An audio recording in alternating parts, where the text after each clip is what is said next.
two Syrian sisters who fled war-torn Ghouta in Syria are now safe in Darkush.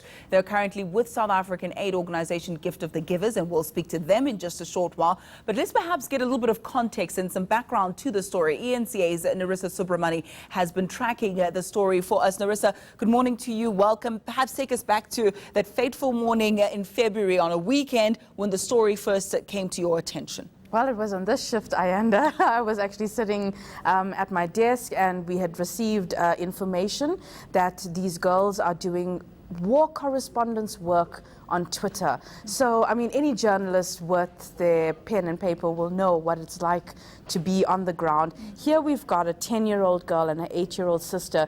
During the bombings, while bombs are dropping in the background, there's these girls on their cell phones filming it to show the world, guys, this is what's happening in Ghouta. And a constant narrative from them was the death, the destruction, how the children are suffering, the carnage, and you know, very critically and rightfully so, condemning the international community for their silence. They actually said they've been forgotten by the international community. Yes, now this is something that I've heard consistently from the mother who I maintained contact with after that story had aired, and we have consistently followed up on them, what's been going on. When their home was bombed about a month ago, this channel also carried that story, and it's just something that they keep saying, why has this been allowed to continue for 7 years, and why is the international community so quiet? Why isn't anybody standing up for Syria and saying this should not be happening, children should not be dying in Ghouta? I mean, it's innocent lives. We really need to get a handle on this and you know, really put into context this war and the damage that it's done to that country. This war has been raging, Narissa, for around 7 years or so. What brought it to your attention once again when I suppose the world had Syria apathy? Absolutely. It comes down to, I mean, Twitter, social media can actually be a gift or it can be a curse. And it was something that Imtiaz Suleiman said yesterday as well. A knife can kill a person or it can cut a loaf of bread.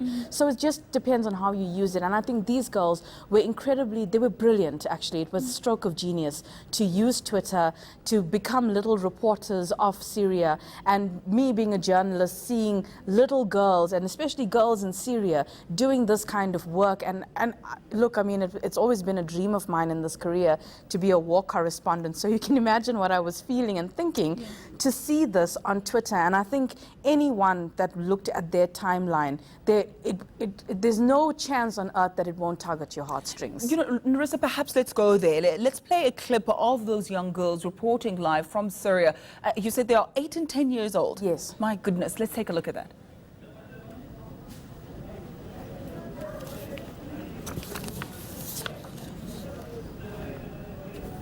Hello ENCA, this is Noor. Please help us get out of Syria.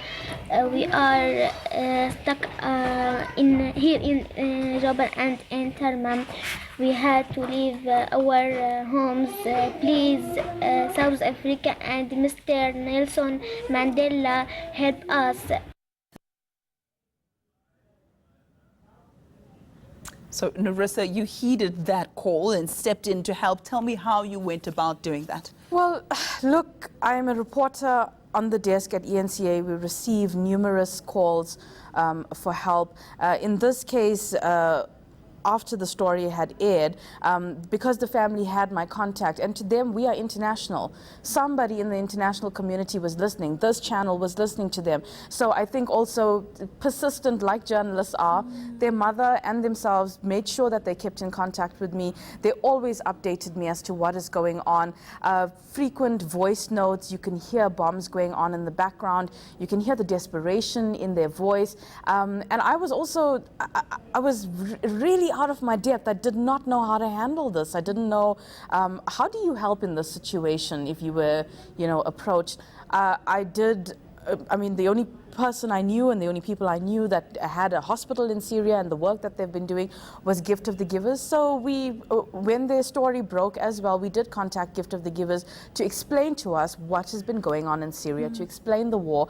And from there, they were in contact with each other. And I understand that this family has also helped Gift of the Givers. Once they realized what was going on inside Ghouta, it became, imperative that they got a team in there to get food, to get water, to get any kind of aid that they possibly could. And this family had become a point of contact for the Gift of the Givers, where they were helping them to get this aid, much needed food, water, medical supplies to people on the ground. And for a while, actually, I don't think this family had even considered leaving Ghouta, because some of the things that they used to tell me was, no, we can't leave this area. It's wrong for us to ask for help.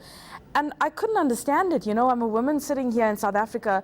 Our history, this country's history, we grew up here. We know where we come from. So as a South African, I didn't understand it. I couldn't make sense of why this was happening.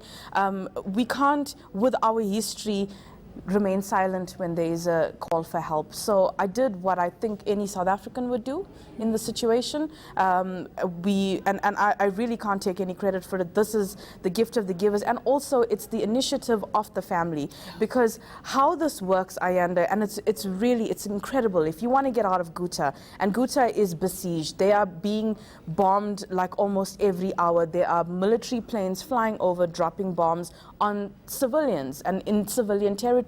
There are mass casualties in this war. They have to apply to their own government for assistance and for a place on the bus to get out of Ghouta. This whole process is facilitated by Russia to ensure that everything goes smoothly.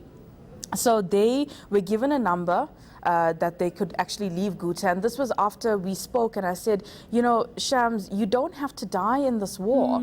You do not have to die for the politics of men. I mean, your children do not have to die. Exactly. That's what got me as a mother, as a woman. It felt also like, people could use this for their own narrative against the government, and they felt that the only way they could get the message across is to keep dying. And I said, no, actually, you don't need to. So let's start being positive. Let's start envisaging, let's envisage a future for these girls where they're not in war-torn Ghouta. These brave young girls. Absolutely. Now, very quickly, Narissa, because we do have an official from Gift of the Givers standing by to give us an update of what's happening in Syria, but I do understand that things got much worse before they got better. The family's house was bombed, in fact, but they luckily managed to escape. They were rescued at the final hour. Journalists at work, they filmed the bombing of their house. They filmed the destruction. They filmed themselves, being hurt. And this was posted on Twitter. From Twitter, we took the story and we aired it on this channel. Gift of the Givers then got involved. And they've been on the run since their home has fled. So they've been fleeing from shelter to shelter to shelter. But it hasn't been safe, because they're in an area where if the rebels don't get you, the bombs will. So they're caught in like the worst predicament ever.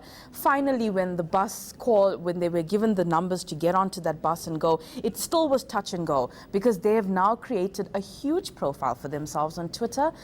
If the Assad regime had found them and had discovered that this was actually Noor and Allah from Twitter, we don't know what could have been their fate. So it was very dangerous up until the point they could get to a city called Hama, where Gift of the Givers then stepped in and transported them to Darkush.